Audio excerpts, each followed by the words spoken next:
I don't think social sciences were ever ever so much in the natural science. Right from early on, from the canonical thinkers, especially Weber, the Verstehen, the understanding was also combined with a bent, empirical bent. It wasn't data driven, and it was very clear why it cannot be.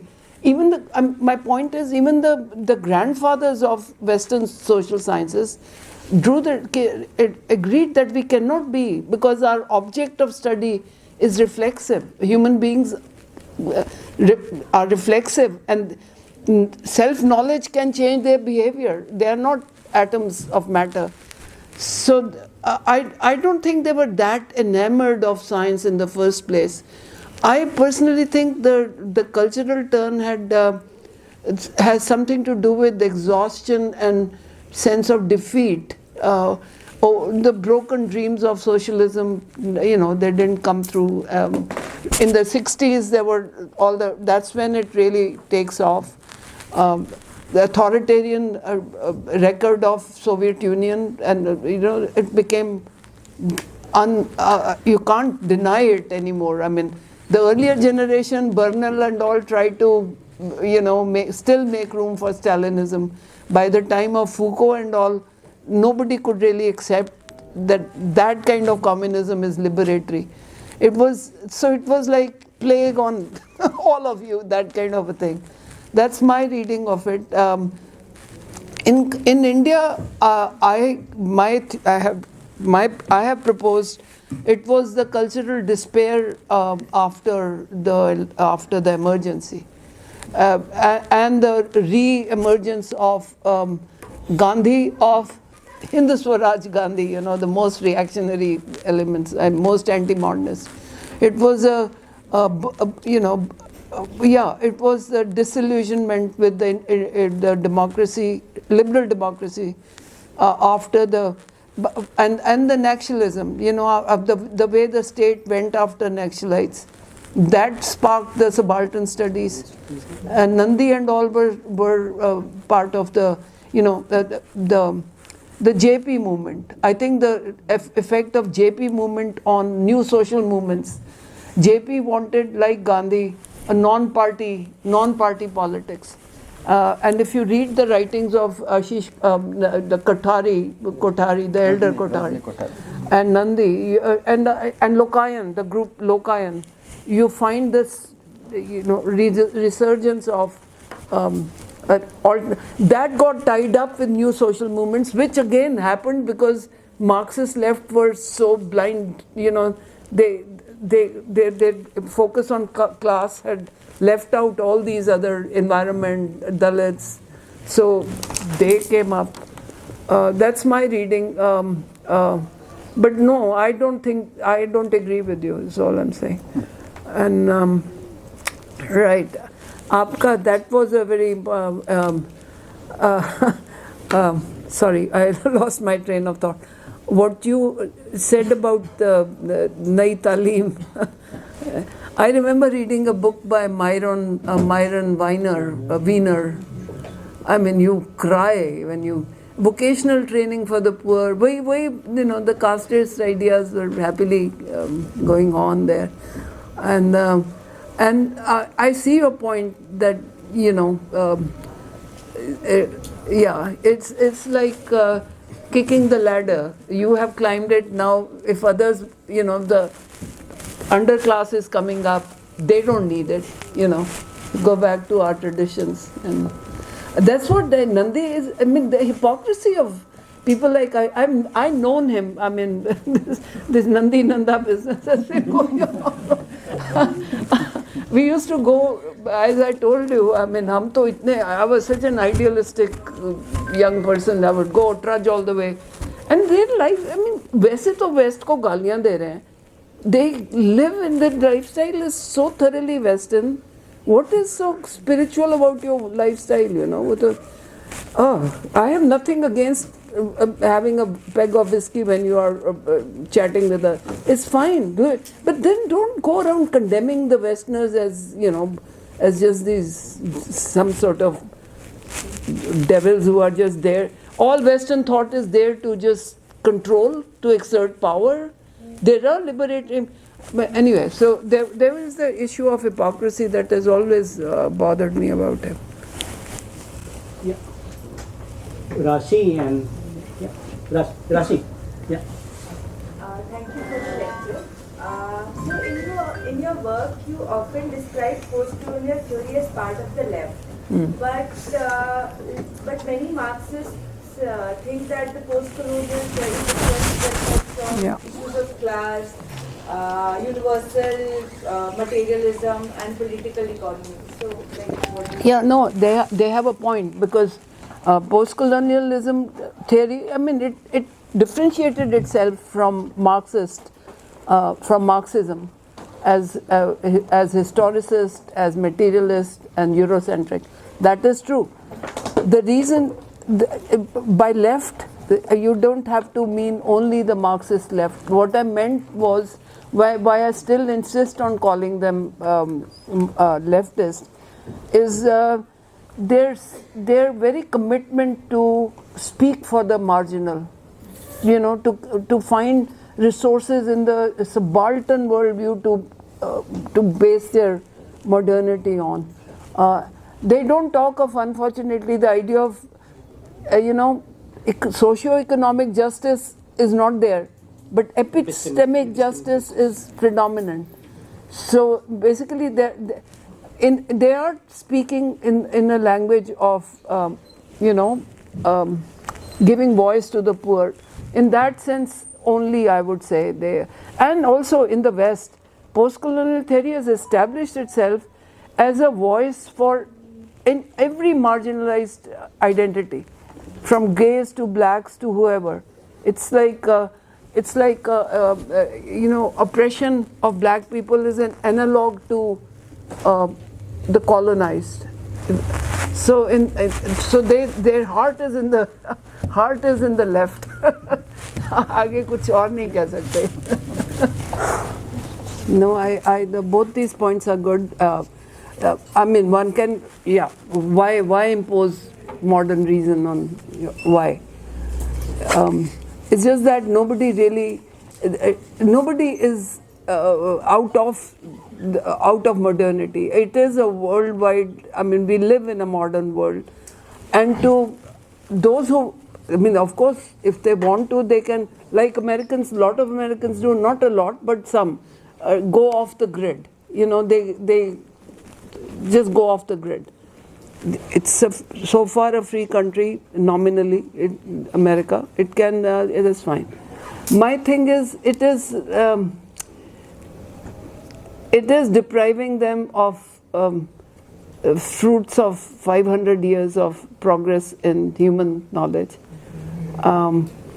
Again, one can't force, but one can invite, and there's no harm in occasionally sifting through the tradition. Doesn't have to be accepted wholesale. I mean, there are elements of it which have gone rusty, they are no longer useful. It just makes sense to go and prune them a little bit here and there, and reason is the way to do it. But nobody can be compelled to be, but one can't compel, but at the same time, as a state policy, why can't we have a policy for high quality secular education, equally available to everybody? That can be the. Anyway, that's. What was your second point? Reason didn't come to. Obviously not. No. The colonialists were not there to make our lives, to improve our lives. Though that was the ideology, but obviously they were there. But at the same time, the introduction to Western education. उससे पहले देखिए सती कौन complain भी नहीं कोई करता था cast को. It was just now we had something to compare it with, and to realize that this need not be. This need, our sensitivity to the horrors that were all around us was the effect of, of course, missionaries humko aake, they would insult us. And just knowing an alternative, to see these Western white women, mem sahibs going around is, honestly, these things do make you question, ki why can't we? Why can't I? So these are unintended consequences of they were not. Macaulay and all tried to seriously include the best of. I think utilitarians, the Anglicans, they get a bad rap. They were trying to bring the best Europe had to offer in Indian schools. And as a historian of science, I'm very sympathetic to Macaulay's critique of what we knew as geography or cosmology. The Puranic cosmology is something that would make a schoolgirl laugh. We were there. Macaulay was not wrong. So hamare pride gets hurt, so we keep condemning it. But utilitarians try to bring the best, which again Indians made use of.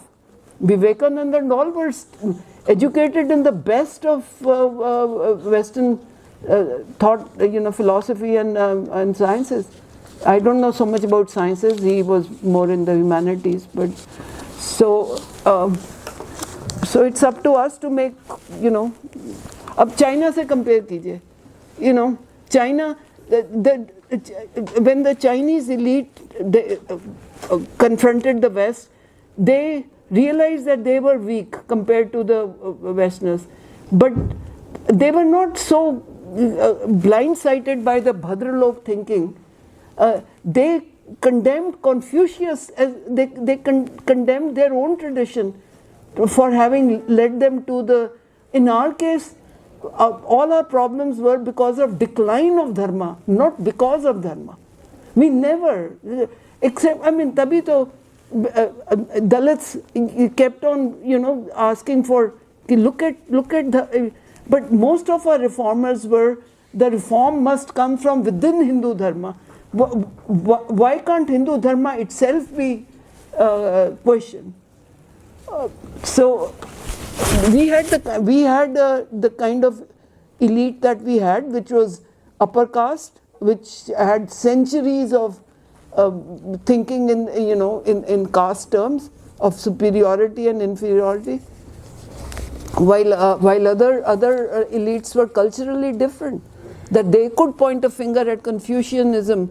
May 4th movement kya thi? May 4th movement was questioning their elders. It never happened in India. Modernism is that kind of what I call reactionary modernism. You take the modern instruments, modern technologies, and embed them in traditional worldview. That's a very commonly done, that happens. But I don't consider my critique as a moral critique. It's a critique of their worldview. And based upon what they are writing, and one can't do everything. How they operate, I'll leave it to more anthropologists and those who are on the field. I'm not. I don't even live here, so that's the problem. Yeah. No. They had a question regarding the French. The French thing. The French. The disenchantment. The disenchantment. You're saying people are not happy.